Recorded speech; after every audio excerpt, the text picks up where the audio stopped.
I'm not one to try and upset the routine. Oh, you're doing well. No, just make it up. This is all the way to go, yes. We're only doing this because of you, Bluey. I realise that, my friend. And for you. Yes, I know. You got to. General salute, present, ah!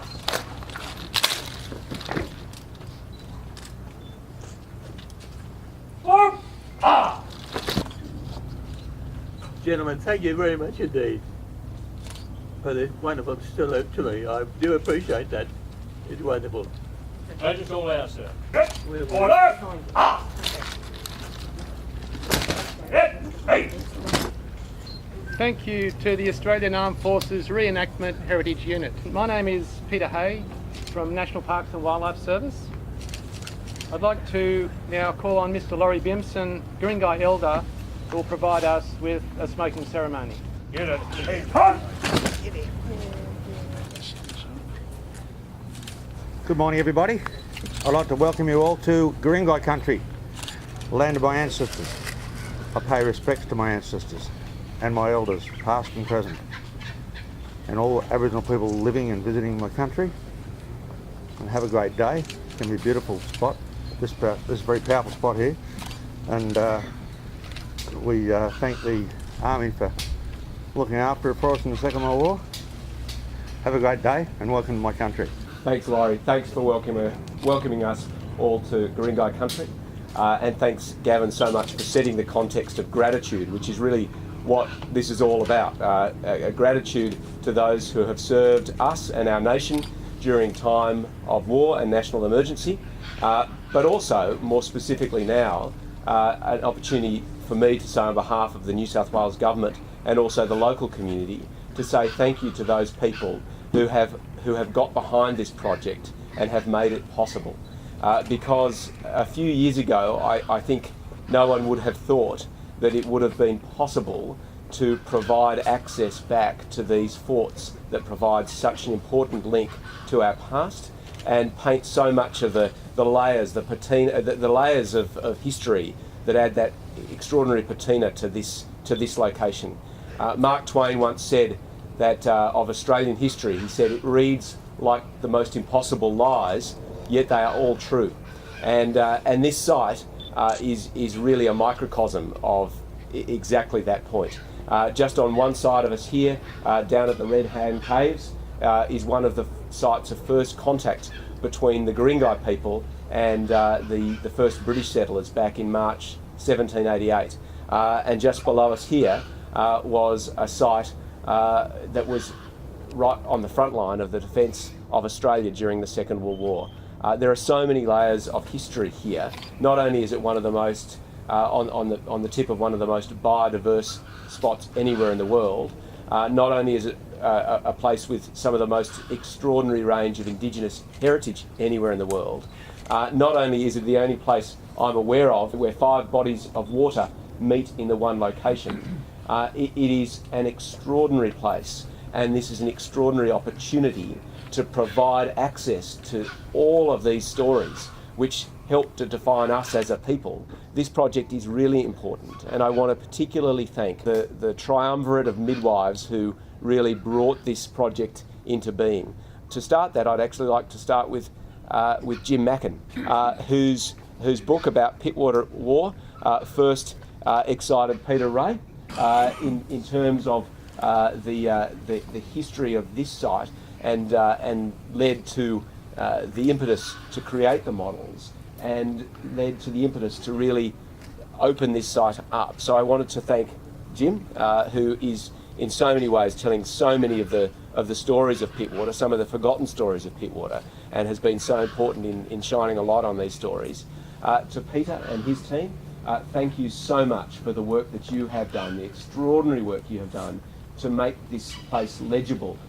As a final member of that particular triumvirate, wanted to acknowledge Rowan Walter and his leadership of the W.H.A.T awareness team, each of whom are amazing men and women who gave so generously and continue to give so generously of their time to rehabilitate this site, but whose single-minded vision and determination really ensured that this project became a reality. I think we all owe Rowan Walter an incredible debt of gratitude for the work that he has done.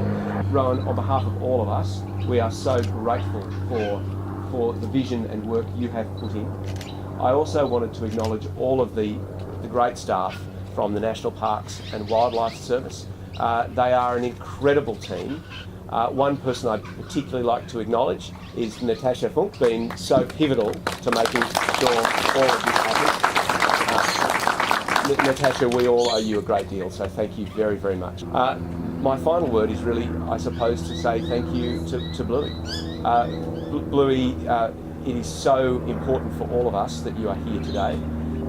It is such an amazing opportunity to not just have the relics of the past, but a living link to the past and a living link to the service and the sacrifice that Australians put in during time of war. We are so grateful. Words cannot express the gratitude that we all have for you, for your service, and for the service of your comrades. All of this, Bluey, all of this, the investment, all of the work that everyone's been doing is in honour of you and your comrades. Our nation owes you an incredible debt, and it's a wonderful opportunity today to say thank you. Thank you. Minister, Ken Hall, invited guests, ladies and gentlemen, thank you. What a heck of a day. When I was here 75 years ago, I was just a bit of a kid. I'd had a couple of days into my 18th year, and I was amongst a whole group of young fellows that had come together because of the war effort. They were encompassed in the age group between 17 and 18. We were just bits of kids. There was no question of that at all. When we began to be interested, we had just been coming through the drama, if you like, of the Great Depression, when things were really cruel. I just wonder whether today, conditions being the same, whether the same thing would have applied, because what did happen, in fact, Major Garling began to talk to us about our responsibilities and what we were going to be required to do. And it was going to be a very, very hard road, we knew that. But the whole point about it was that Major Garling explained one thing to us, that the very fact that we now had assumed, if you like, control of this piece of land, which is where we now were responsible for this area that you see right around here. We were here to protect the Greater Sydney Basin and stop any enemy excess coming into the site. So Major Garling swept his way over and said, "You are responsible for all this. You are," and I quote his words, "you are protecting Australia." And I thought, wow, young kids.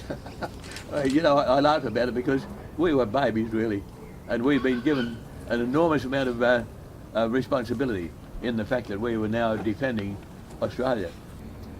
We were introduced to a piece of machinery called a pedestal. The pedestal, this thing was a beast. It really was. It weighed 7 tons. It was circular. It had a base diameter of 2 metres. We were made to understand that the pedestal was on the bottom and the gun would be mounted on the top. We were there to provide the support for the gun, which was going to be protecting this whole countryside. The feeling that I had at that time, 75 years ago, that I was part of the group. All these young fellas banded together, but I was there, one of them in the very early part, and I have, I guess in my mind, it's been with me all those years. It's never really gone away. There was one item, again I say, the pedestal. This pedestal which weighed 7 tons, we had to get it from the top of the cliff down to the water's edge. Now that takes a bit of doing, but we did it in a roundabout way. You see, unfortunately, the braking system that was to lower it down slowly, it didn't do that. It made it impossible, really, to control the pedestal on the way down. All 7 tons of this thing was, what we could see was this great bulk of steel rocketing down the cliff face. Now, as bits of kids, we had never seen anything like this in our life before, ever. It was like a Max Sennett comedy. Everybody running around, waving their arms and things and saying, you know, do this, do that, stop that. You have been most kind and you have been most courteous. and for that I say thank you very much indeed.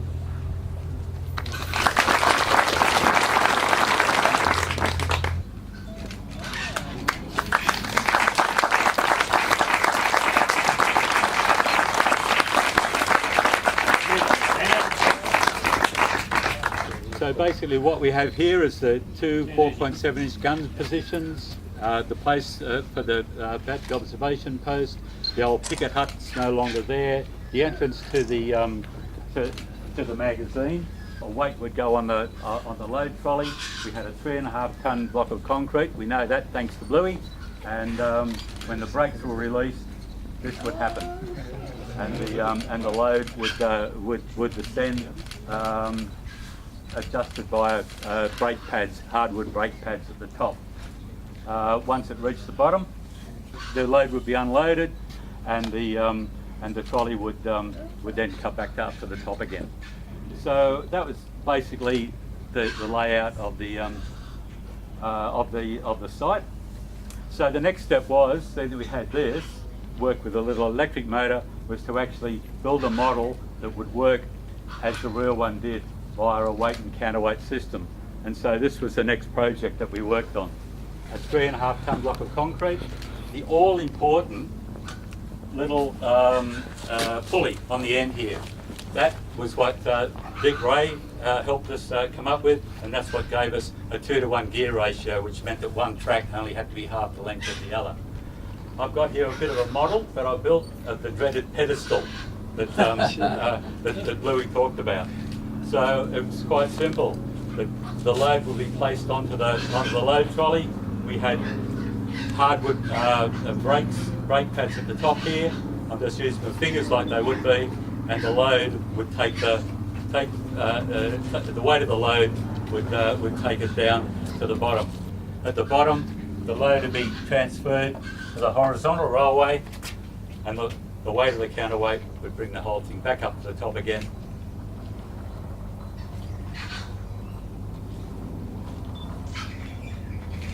Ready to start again.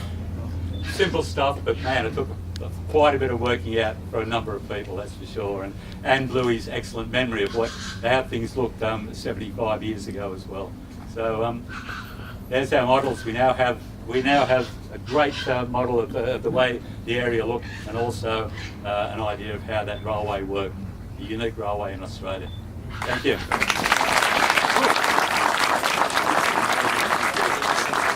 As you can see, it's countless hours that have gone into it. I think the Gosford Men's Shed were also much involved with this part of the project, and so thank you to all. I'd now like to invite Minister Stokes and Bluey to undertake a symbolic opening of the W.H.A.T Army track by the cutting of a cake that's been specially prepared. Oh, good. Yes. Will everyone eat cake? It's open.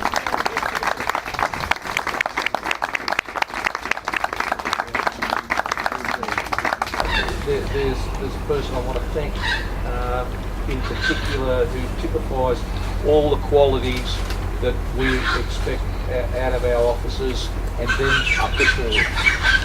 So, Tash,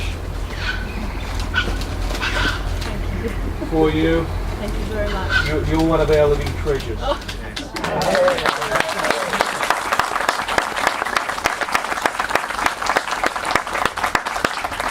Thank you, Tom, for those words. The W.H.A.T Army track is now open. Peter, it's a magic track, you see, because on the way down it has a particular dimension, a length of travel, if you like. But when you're coming back up again, it's twice the distance. That's true. Snip, snip, stop, Yeah, I know. Come on, Horn. Short back and sides, please.